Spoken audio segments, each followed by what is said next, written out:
Mana buni figurasini qara. Men senga aytgan qiz mana shu. Kecha kechqurun SMS yozsam, bittaga javob qaytardi. Tinchlikmi aka? Nima deganingiz bu? Tuppa-tuzuk oilangiz bo'lsa, nima qilasiz bunaqalarni kuzatib? O'zingda tinchlikmi uka? Qiziqishing pasayib qoldimi? Hey, tanish doktorim bor, ayting. Yig'ishtiring hazilingizni. Kap-katta odam uyalmaysizmi? Qarang, qizingiz sizni kutib olishga chiqdi. Nima deysan? Bor onangning oldiga bor.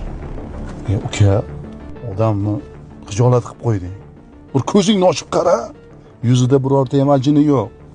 Endi yangangni yoshi o'tib qoldi-da. Har doim ham bitta ovqat yemaysan-ku.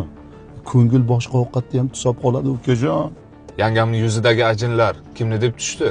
Bolalaringizni sog'lom dunyoga keltirgan yetmaydimi sizga? Tushing mashinadan, qarang, qizingizni xafa qilib qo'ydingiz. Yaxshimisan jiya?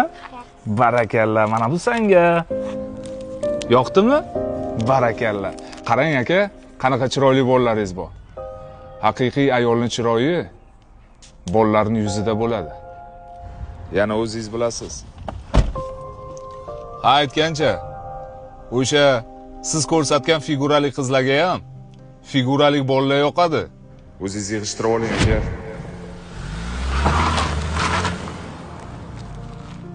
Malades uka. Ancha ulg'ayib qolibsan. Sinovimdan yaxshi o'tding. Bu videoni jondan aziz aka-ukalarga tashlab qo'yinglar.